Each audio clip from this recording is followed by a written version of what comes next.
1 Tessalonicenses capítulo 3. Paulo envia-lhes Timóteo e as boas notícias trazidas por este ao apóstolo. Pelo que não podendo suportar mais o cuidado por vós, pareceu-nos bem ficar sozinhos em Atenas.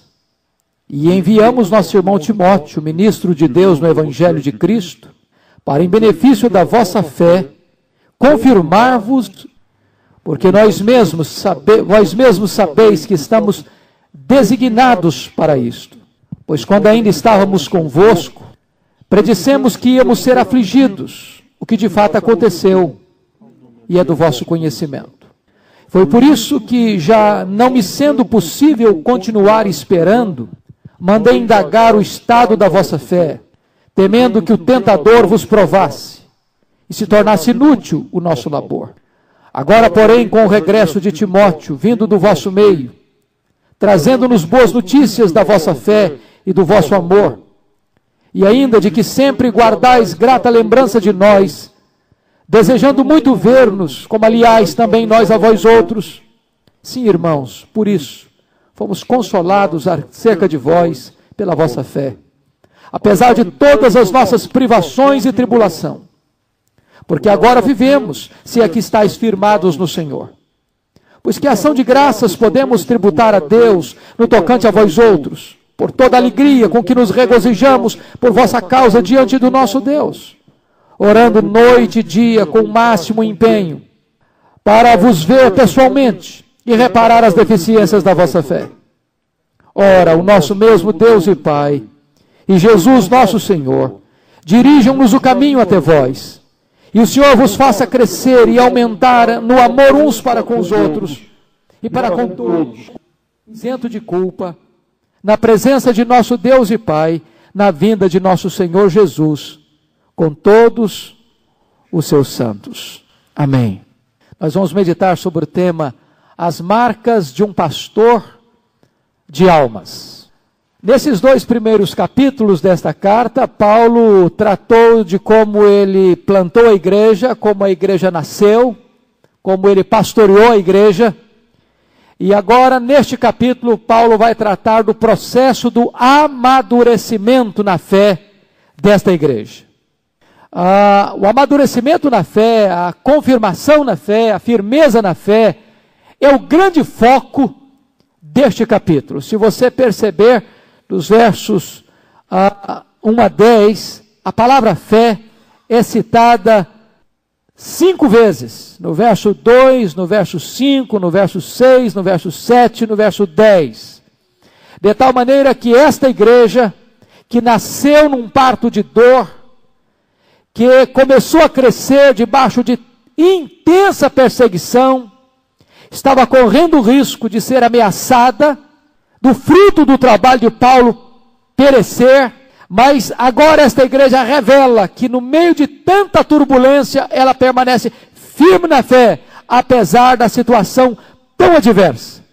Se você perceber a força de Paulo, está na palavra confirmar. No verso 2 ele diz o seguinte, que ele envia Timóteo para lá, com o propósito de, em benefício da fé daqueles irmãos, confirmá-los e exortá-los. No verso 13, ele vai tornar a dizer, a fim de que seja o vosso coração confirmado em santidade. Propósito de Paulo é que aquela igreja seja firme, sólida, esteja arraigada na fé e também no amor. Se você perceber, este capítulo é apenas um bloco, constitui uma grande unidade, toda essa unidade está fundamentada e baseada em torno de Timóteo, porque do capítulo 1, ou do versículo 1 ao versículo 5, você nota que Paulo está trabalhando para enviar Timóteo a Tessalônica. Dos versos 6 a 10, Paulo está recebendo Timóteo de Tessalônica, e nos versos 11 a 13, em consequência desta informação de Timóteo, Paulo está orando pela igreja. Então todo esse capítulo está acontecendo ao redor desse processo de Paulo enviar Timóteo para confirmar a fé daqueles crentes, o retorno de Timóteo trazendo boas notícias para Paulo, e agora a intercessão de Paulo em favor da igreja. Eu quero destacar 2 pontos à guisa de introdução. Primeiro ponto é que o pastor é aquele que tem uma grande preocupação com o estado espiritual da igreja. Olha o versículo 1 na parte A. Pelo que não podendo suportar mais o cuidado por vós. Eu fico impressionado com isso, porque Paulo precisou sair às pressas de Tessalônica. E possivelmente ele saiu de Tessalônica não porque ele estava apenas querendo livrar a sua própria pele.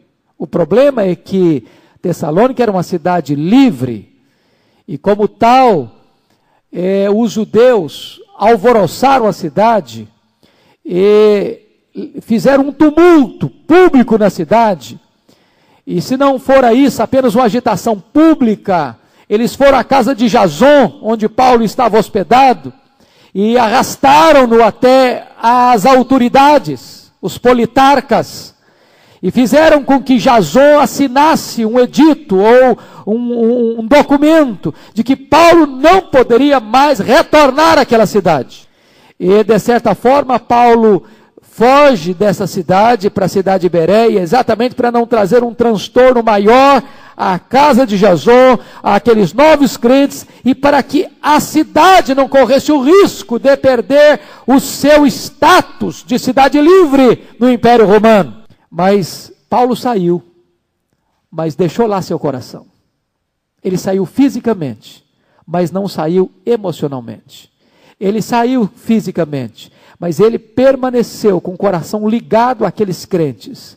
Ele saiu, mas o coração dele permaneceu lá com todo o zelo, com todo o amor. Se você perceber, este capítulo também tem um outro foco. Ele ainda continua sendo um capítulo apologético. Por que apologético?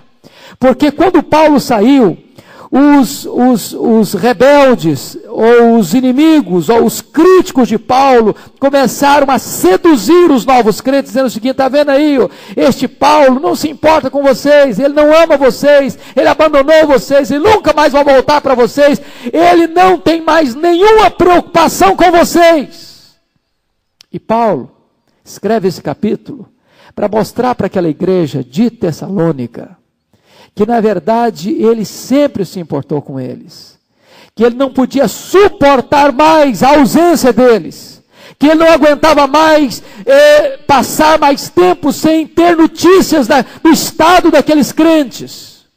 E então ele revela para eles que de fato ele se importava com eles. Se você notar, no capítulo 2:17, Paulo tinha acabado de dizer que ele estava orfanado por breve tempo da presença deles. Porém, no coração, ele se empenhava diligentemente para vê-los. E ele só não foi a Tessalônica, porque no verso 18 do capítulo 2, ele diz que Satanás barrou o caminho dele. Nós não sabemos o que é que esse barrar aqui, mas possivelmente tenha sido o próprio documento que Jason precisou assinar. Mas agora, ele toma uma decisão. Ele não pode mais ir, mas ele manda alguém no seu lugar. Ele manda Timóteo, revelando àquela igreja que de fato ele amava aquele povo. O segundo ponto que eu chamo a sua atenção à guisa de introdução é que o pastor é aquele que pensa mais no bem-estar das ovelhas do que em si. Olha o verso 1, ainda a parte B. Pareceu-nos bem ficar sozinhos em Atenas e enviarmos nosso irmão Timóteo. Paulo tinha dito no capítulo 2, versículo 7, que ele era mãe para aquela igreja. Ele tinha dito no capítulo 2, versículo 11, que ele era pai para aquela igreja. E agora ele vai dizer que ele tem um profundo amor pela igreja, ao ponto de abrir mão de Timóteo, da companhia de Timóteo, ficar sozinho em Atenas, e mandar o seu filho na fé, seu melhor obreiro, de volta a Tessalônica, para cuidar daqueles irmãos. E ele acrescenta que não aguenta mais ficar sem enviar a eles uma ajuda. Isso revela um fato de Paulo, que Paulo não era um mercenário. O que é um pastor mercenário? Pastor mercenário é aquele que quando vê o problema, ele abandona a ovelha. Quando vê o perigo, ele deixa a ovelha sozinha, exposta a todos os riscos e perigos. Mas ele diz aqui que ele preferia a solidão dele do que deixar aquela igreja distante e perseguida sem auxílio e sem ajuda. Ele estava pronto a ficar abandonado. A palavra sozinho no grego significa abandonado. Ele está dizendo, eu prefiro ficar abandonado do que abandonar as ovelhas.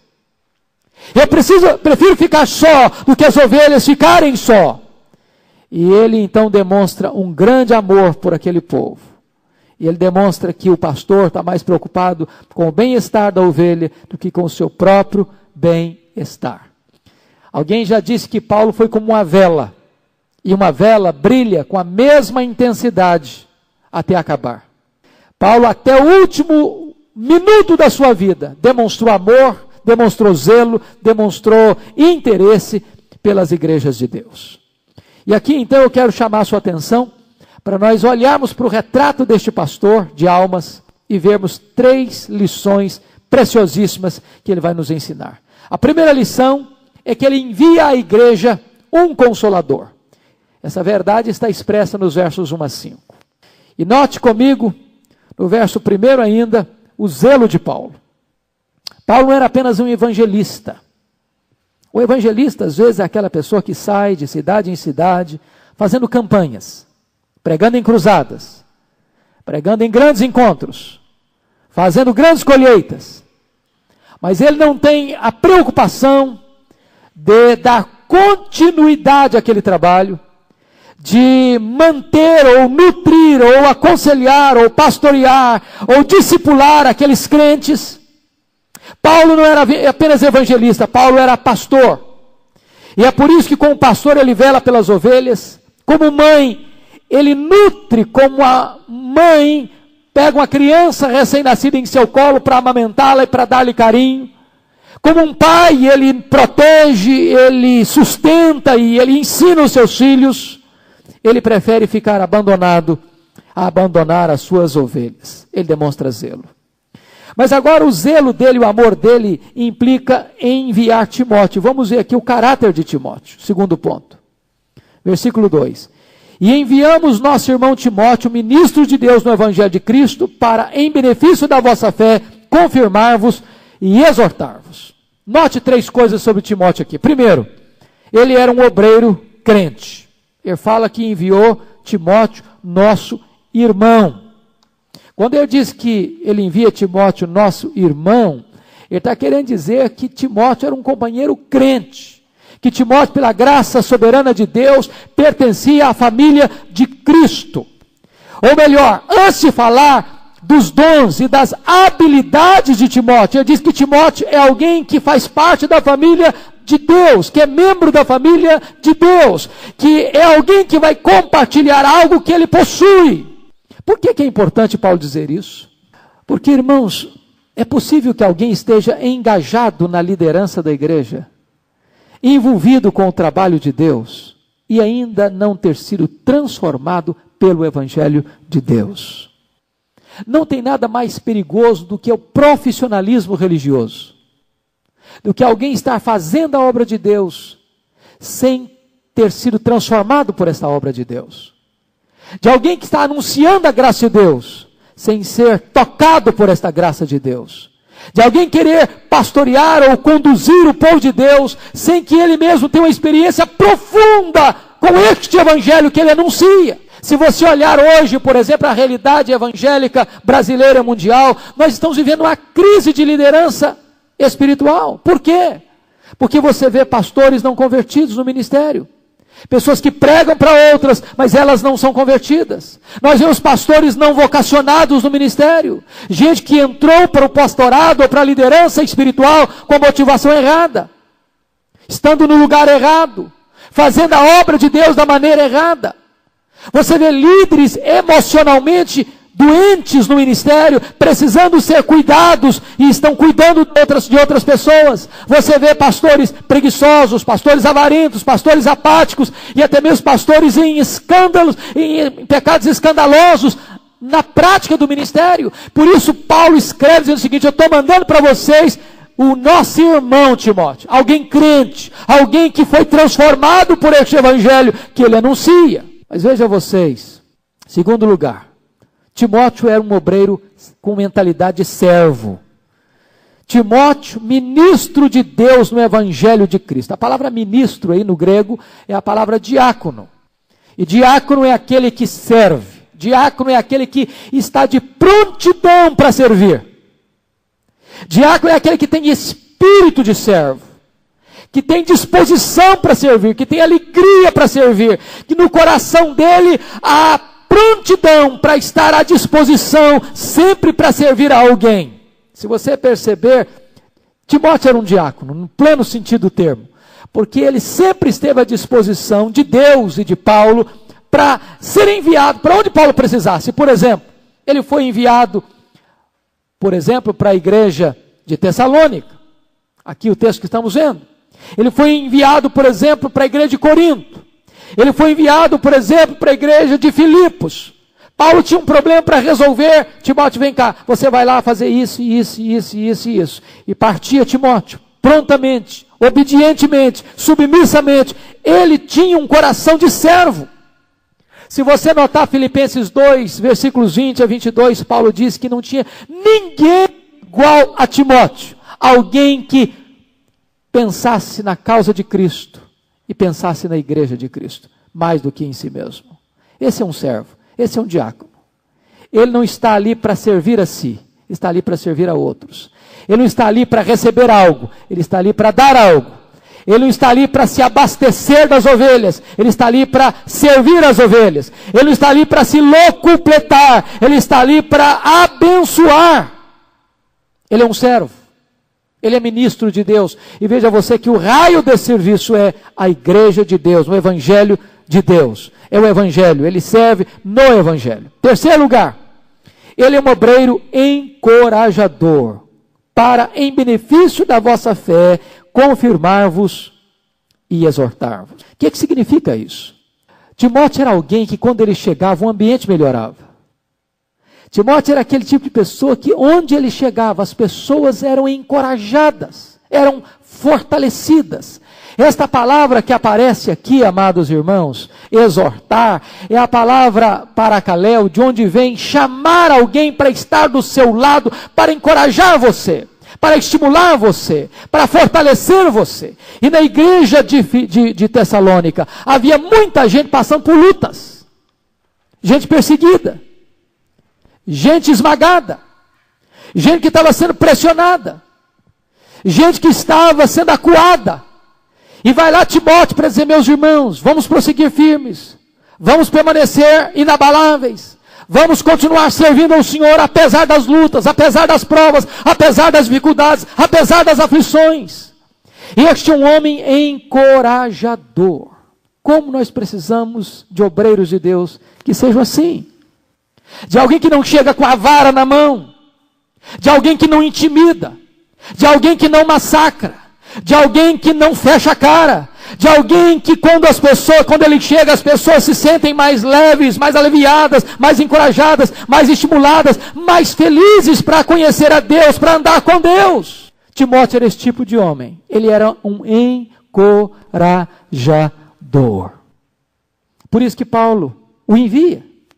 Porque sabia das lutas que aqueles crentes estavam enfrentando e precisava de alguém lá que pudesse reanimá-los e fortalecê-los e exortá-los. Lembrando que a palavra exortar aí traz essa ideia de encorajar e de consolar. É exatamente dessa palavra exortar aí que vem a belíssima palavra paráclito, que é um dos nomes, um dos adjetivos ou um dos títulos do Espírito Santo. Ele é o paráclito, ele é o consolador, ele é o animador, ele é aquele que traz a nós ânimo para viver. Terceiro lugar, note você aí as tribulações da igreja, versículos 3 a 5. Paulo diz, a fim de que ninguém se inquiete com estas tribulações, porque vós mesmos sabeis que estamos designados para isso. Pois quando ainda estávamos convosco, predissemos que íamos ser afligidos, que de fato aconteceu, e é do vosso conhecimento. Por isso que já não me sendo possível continuar esperando, mandei indagar o estado da vossa fé, temendo que o tentador vos provasse e se tornasse inútil o nosso trabalho. 3 coisas que eu quero destacar aqui. Primeiro, as tribulações fazem parte da agenda de Deus para a nossa vida. Irmãos, isso é difícil ouvir, é difícil viver, mas isso é um fato inquestionável. A tribulação não é um acidente, é uma agenda. É impossível ser um cristão sem enfrentar tribulação. No mundo tereis aflições. A tribulação não é algo estranho para o povo de Deus. Pedro chegou a escrever a sua primeira carta para dizer para os crentes o seguinte: meus irmãos, não estranheis quando fordes provados, como se a provação fosse alguma coisa estranha, porque outros irmãos, pelo mundo afora, estão passando pelas mesmas tribulações que vocês estão passando. Você não deva sofrer, diz Pedro, como uma pessoa desonesta, como uma pessoa que vive em pecado. Mas se você está andando com Deus e você está sendo provado, alegre-se por isso. Alegre-se por isso.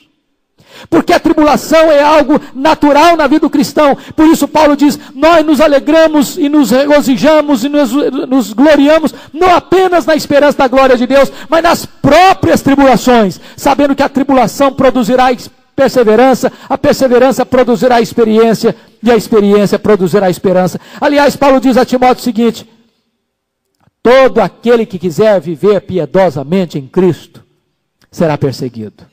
Agora veja bem, por que é que o crente é perseguido? Ele é perseguido, irmãos, porque ele foi tirado do mundo. Não no sentido físico, mas arrancado do sistema. Ele está no mundo, mas ele não é do mundo. Ele não ama mais o mundo. Ele não é mais amigo do mundo. Ele não se conforma mais com o mundo. E porque agora ele é diferente do mundo.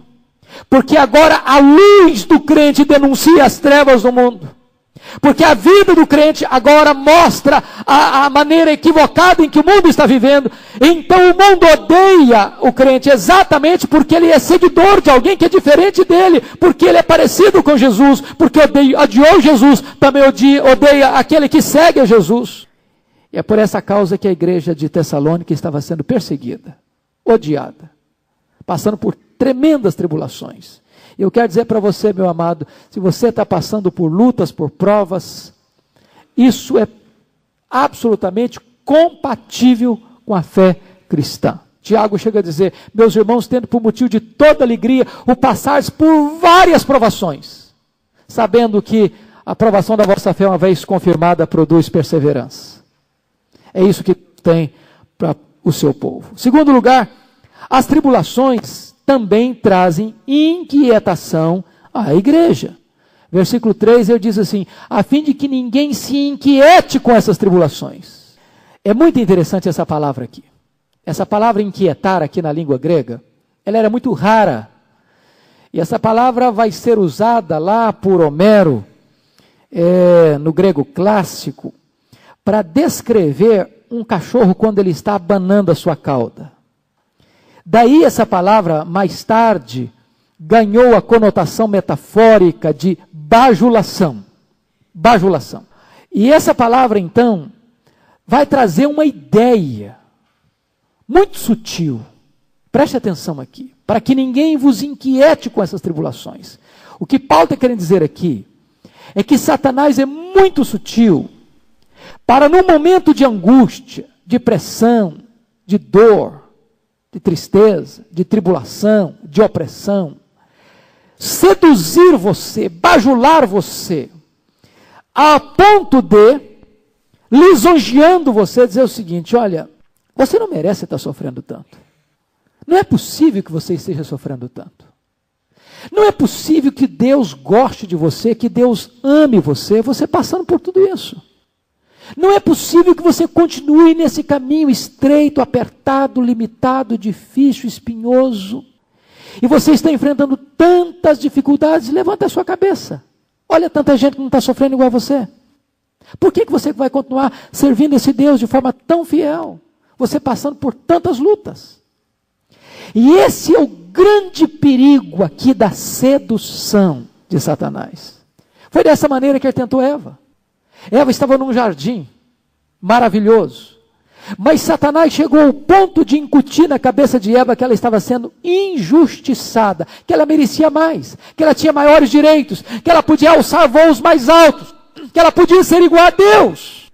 E aí, quando Satanás começa a, como um cachorro, abanar o seu rabo, a sua cauda, vindo com sutilezas, com palavras macias, vindo com lisonjas, vindo para seduzir você, dizendo, não, você merece algo melhor, você não pode sofrer tanto. Cuidado, porque aí está um perigo maior do que a perseguição do diabo. A sedução do inimigo é pior do que a sua perseguição. A bajulação do inimigo é uma arma mais perigosa do que os dentes do leão. É isso que Paulo está querendo nos exortar. E Satanás é especialista em usar estratagemas para persuadir os crentes a abandonarem a sua fé em Deus em tempos de prova. Querem ver uma coisa? Lembram lá do livro de Jó? Qual foi a tese de Satanás com Deus? Quando Deus perguntou assim para Satanás: observaste o meu servo Jó? Homem íntegro, homem reto, homem temente a Deus, que se desvia do mal. Qual foi a resposta de Satanás? Também puderas. Porventura Jó, debalde, serve a Deus? É claro que ele vai ser um homem dessa forma. Só tem bênção na vida dele. Quero ver se ele é fiel na prova, na luta, na perda, na tribulação, na angústia. Toca-lhe no que ele tem, vamos ver se ele não blasfema contra ti. Em outras palavras, sabe o que Satanás estava dizendo? Não existe ninguém que sirva a Deus a não ser por segundos interesses. Tem uma vantagem em jogo. Tem um interesse em jogo. Em outras palavras, Satanás está dizendo o seguinte: ninguém ama a Deus mais do que o dinheiro, ninguém ama a Deus mais do que a família, ninguém ama a Deus mais do que a saúde, ninguém ama a Deus mais do que o casamento, ninguém ama a Deus mais do que os amigos. Foram essas 5 áreas que Satanás tocou na vida de Jó. E Deus resolve constituir Jó em advogado seu na terra. E Jó prova para o mundo inteiro que um homem pode amar mais a Deus do que o dinheiro, do que a família, do que a saúde, do que o casamento e do que os amigos.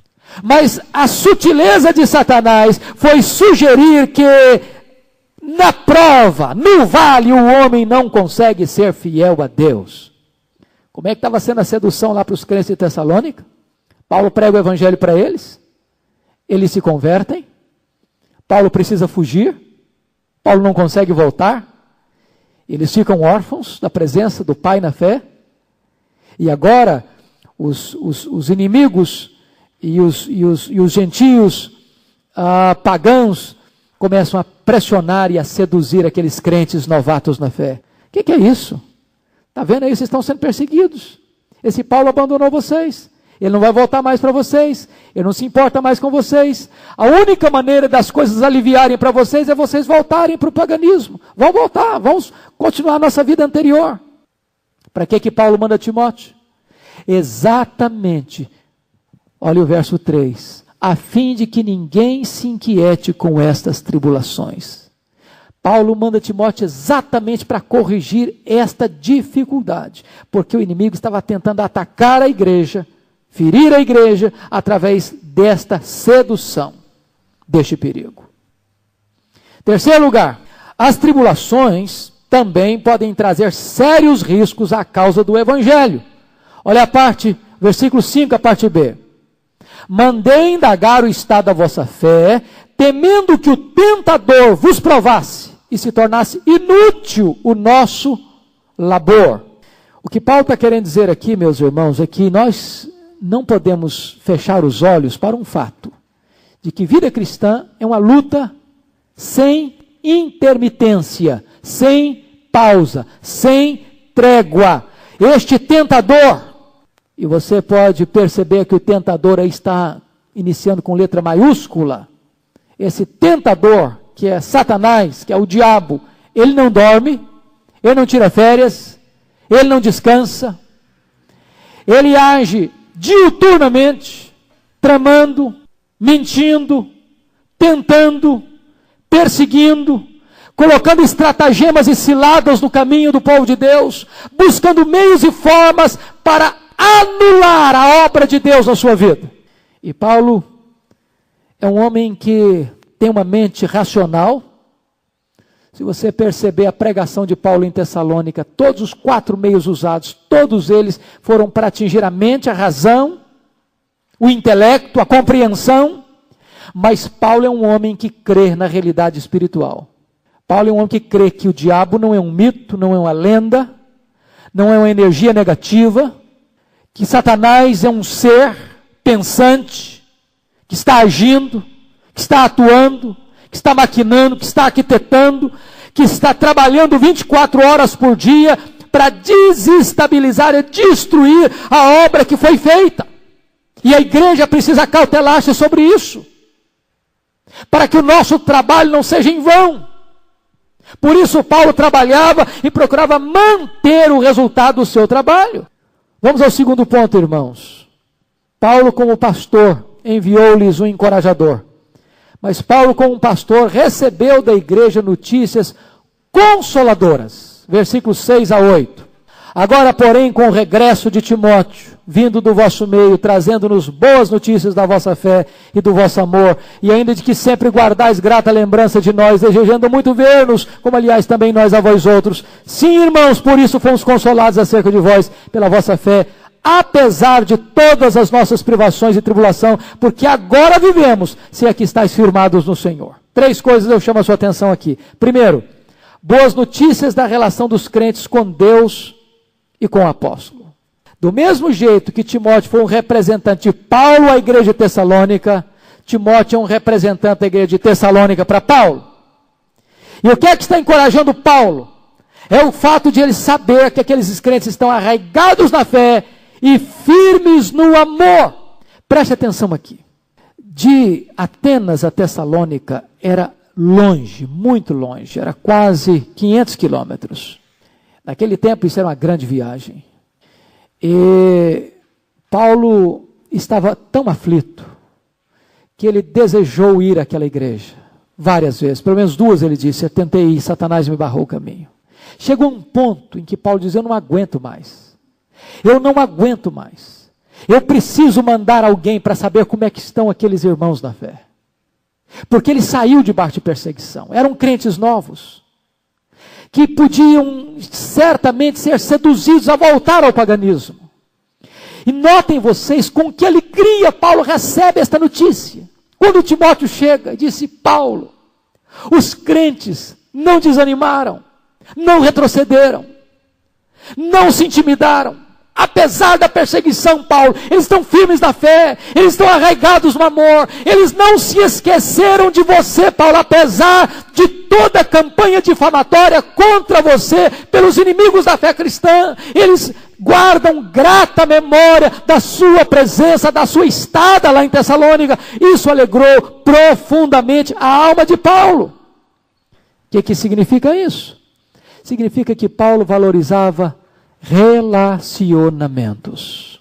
Eu acho isso maravilhoso, irmãos, de você fazer um relacionamento, de você não estar mais presente fisicamente, mas você manter esse relacionamento, cultivar esse relacionamento, manter as amizades, alimentar essas relações. Você precisa ser um construtor de pontes e não um cavador de abismos. Você precisa trabalhar as relações no sentido de que aquelas relações passadas não podem ser enterradas no arquivo morto do esquecimento. Você precisa nutrir para que essas relações permaneçam, sejam cultivadas. Segundo lugar, boas notícias que consolam a Paulo em meio às suas lutas. Olha o verso 7. Sim, irmãos, por isso fomos consolados acerca de vós, pela vossa fé, apesar de todas as nossas privações e tribulação. Onde que Paulo estava quando ele recebeu esta visita agora de Timóteo, vindo de Tessalônica? Ele estava em Corinto. Como é que foi o pastorado de Paulo em Corinto? Turbulento. Como é que os crentes de Corinto consideravam Paulo? Primeiro, não pagavam o salário dele, e ele passou privações lá. Depois, algumas pessoas em Corinto também o chamavam de impostor. Então ele passava privação física, de limitações, de necessidades básicas. Segundo, ele enfrentava problemas não apenas físicos, básicos, mas ele enfrentava também ataques quanto à sua honra, quanto à sua dignidade, quanto ao seu caráter, quanto às suas motivações. Então ele passava privação e ele passava tribulação. E agora ele diz: olha, eu fui consolado. Eu fui consolado com a notícia que eu recebi de vocês. Ponto que eu acho importante aqui, irmãos. Eu gosto disso de Paulo. Paulo não é um super crente. Paulo não é um super homem. Paulo não é aquela pessoa que quer viver sempre acima do bem e do mal. Ele é um homem que abre o coração e diz, olha, estou triste, preciso ser consolado, preciso ser encorajado, preciso ser estimulado. O líder precisa mostrar a sua vulnerabilidade. E ele confessa isso, olha, eu fui consolado ao ouvir a notícia da vida de vocês. Isso me encorajou, isso me estimulou, isso me abençoou. Nota você um fato importantíssimo. Paulo estava disposto a sofrer qualquer tipo de ataque externo e qualquer tipo de privação pessoal. Mas o que encorajava e dava ânimo para Paulo prosseguir era saber que os seus filhos estavam unidos em amor e crescendo na fé. Na verdade, não tem nada que desgasta mais o líder do que perceber que há tensões internas. Não é trabalho que desgasta um líder. Não é perseguição externa que desgasta um líder. Não é privações pessoais que desgastam um líder. O que desgasta um líder são as tensões domésticas. São as crises domésticas. E quando Paulo percebe que aqueles crentes estão firmados no amor, firmados na fé, diz, isso me consolou o coração. Isso me deu oxigênio para prosseguir o ministério. Olha o terceiro ponto, irmãos, que coisa interessante, versículo 8. Boas notícias que revitalizam o coração para continuar a obra. Olha que coisa linda, diz o verso 8. Porque agora vivemos, se é que estáis firmados no Senhor. O que Paulo está dizendo é o seguinte, eu ganhei oxigênio para prosseguir a jornada. Eu ganhei um plus mais no meu ministério ao saber as boas notícias de vocês. Ele está pronto a enfrentar qualquer adversidade. Desde que ele saiba que a igreja está firmada na fé, que a igreja está firme no Senhor, ele está pronto a viver a vida, encarar as lutas, enfrentar as dificuldades, desde que os seus filhos na fé estejam vivendo na verdade. João chegou a dizer isso, não tem maior alegria para mim do que saber que os meus filhos andam na verdade. O último ponto, irmãos, do pastorado de Paulo em relação àquela igreja, versículos 9 a 13, é que Paulo orou pela igreja. Você pode notar que a partir do verso 9, Paulo começa a dar graças a Deus, Paulo começa a orar ao Senhor em favor daquela igreja. Ele não pode ir a Tessalônica, mas ele pode orar pelos tessalonicenses. E aqui está algo glorioso, porque a oração não tem limitação nem de tempo e nem de espaço. Você pode, na linguagem de duel, tocar o mundo pela oração. Você pode alcançar o mundo pela oração. Você pode fazer mais por uma pessoa de joelhos, orando por ela, do que trabalhando para ela. E aqui, amados irmãos, nós precisamos entender uma coisa. Quantas vezes você, querido, já foi liberto de um pecado, ou livre de uma tentação, e você não sabe por quê? Porque alguém esteve orando por você. Não existe oração desperdiçada, irmãos. Deus não desperdiça oração. Cada gota deste incenso sobe a presença de Deus. E de lá diz a Bíblia que Deus derrama este vaso, esta taça de incenso sobre a terra, e os resultados são extraordinários. Então preste atenção nisso. Não há bênção que você receba sem que não esteja fruto de oração de alguém em seu favor.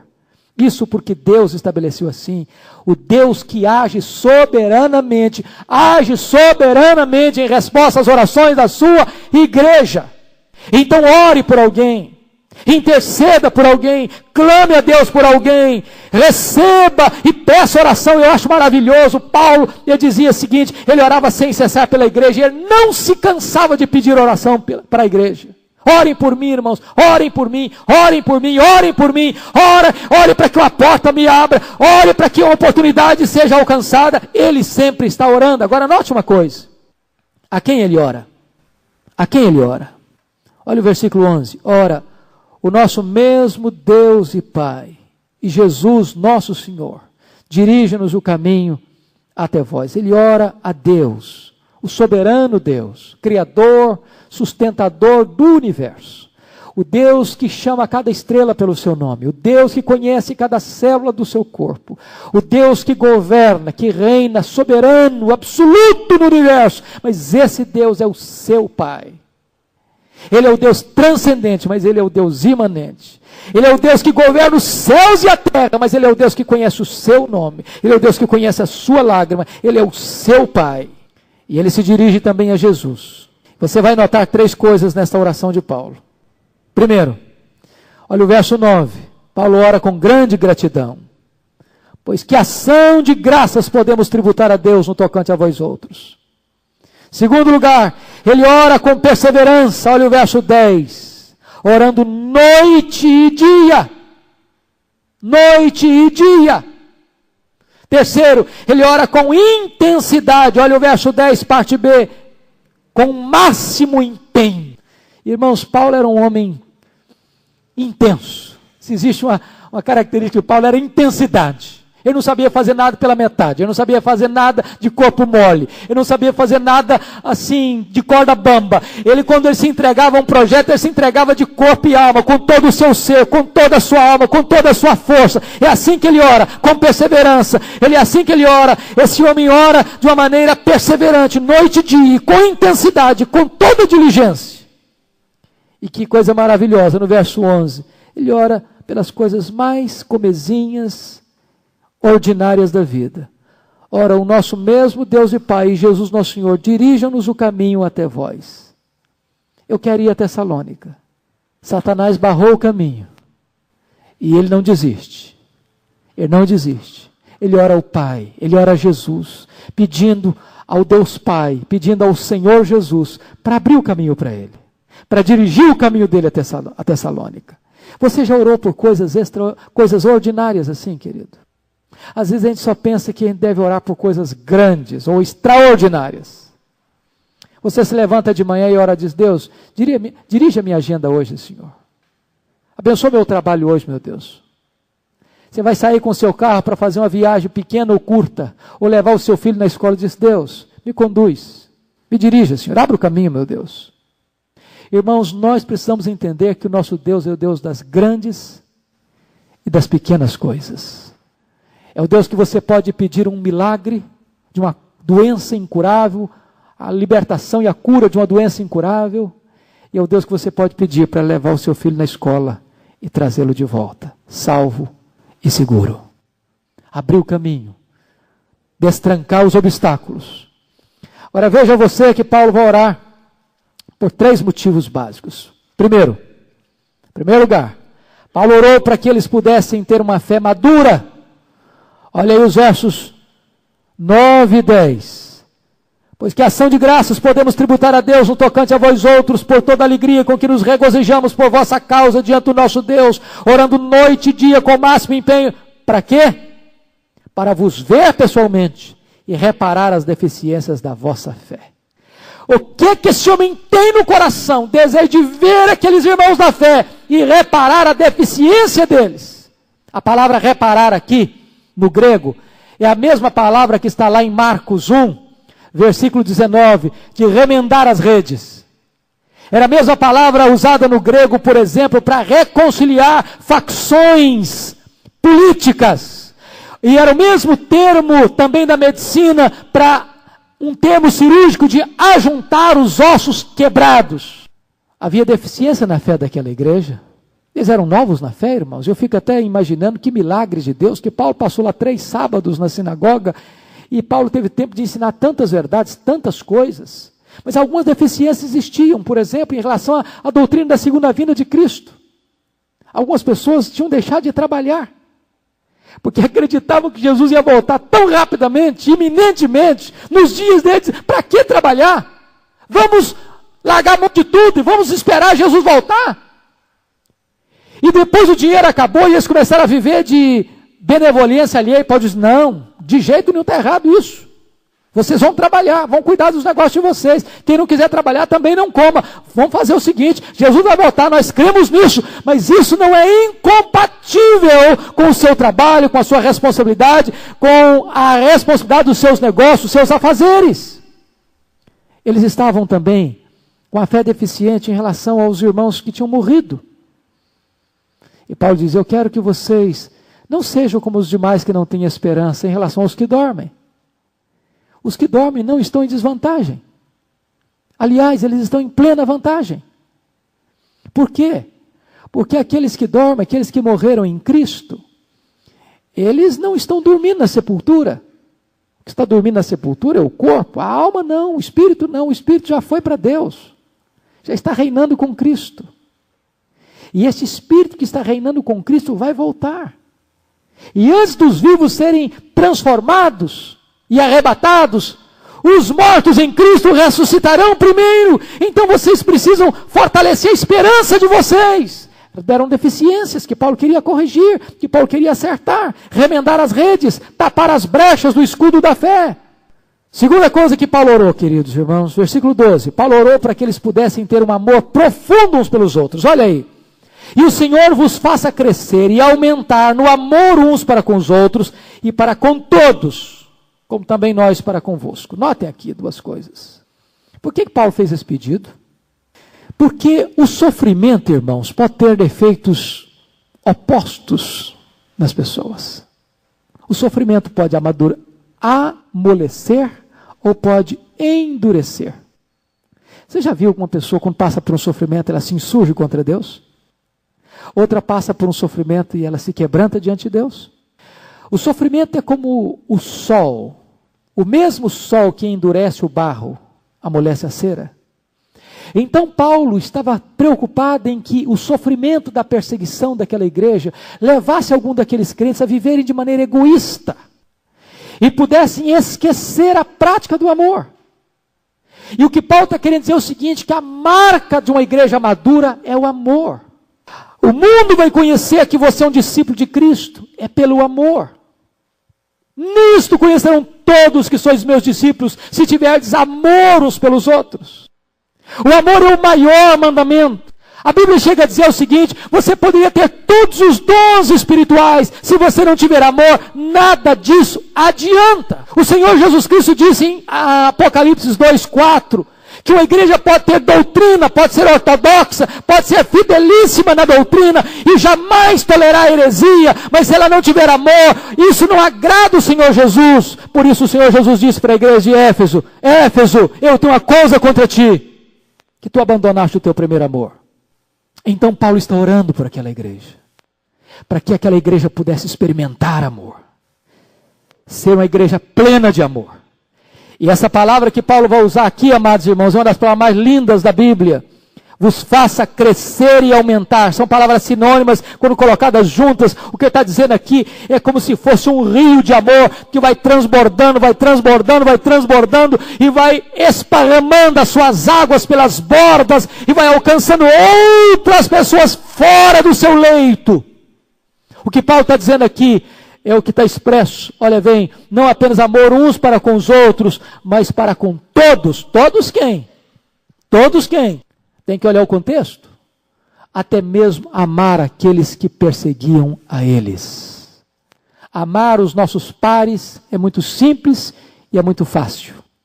Amar quem nos ama, amar quem nos é agradável, amar quem nos elogia, amar quem nos abençoa, amar quem nos abraça, amar quem caminha conosco, é simples, é fácil. Mas a Bíblia diz que você deve amar o seu inimigo. Você deve abençoar aquele que persegue você. A Bíblia diz que você deve retribuir o mal com o bem. A Bíblia diz que é essa qualidade de amor que não registra mágoas, que não guarda rancor, que não retribui com vingança. Este amor que houve também em Cristo Jesus, que sendo zombado, escarnecido e cuspido, é capaz de orar pelos seus algozes, dizendo, Pai, perdoa-lhes. É esse amor que deve estar presente na vida da igreja. E Paulo ora por isso. Paulo está querendo que a igreja cresça em amor. Finalmente, irmãos, Paulo orou para que eles pudessem ser santos na presença de Deus, até a volta de Jesus. Versículo 13. A fim de que seja o vosso coração confirmado em santidade, isento de culpa, na presença do nosso Deus e Pai, na vinda de nosso Senhor Jesus, com todos os seus santos. 3 coisas eu destaco aqui. Primeiro, a segunda vinda de Cristo motiva os crentes a uma vida de santidade.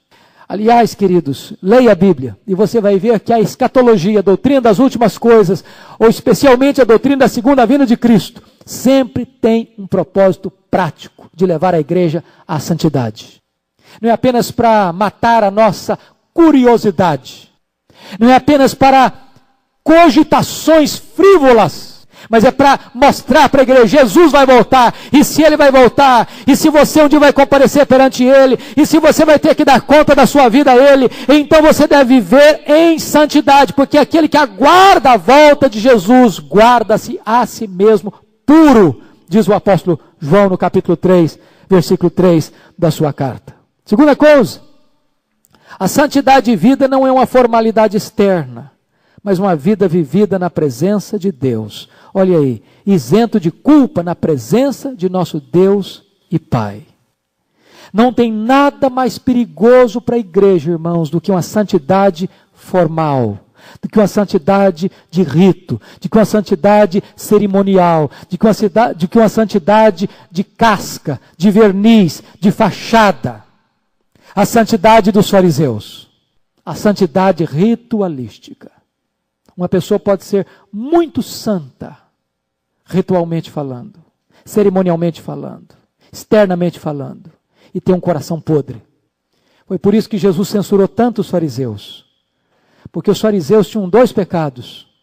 Eles gostavam de ver os pecados dos outros, e eles não gostavam de ver os seus próprios pecados.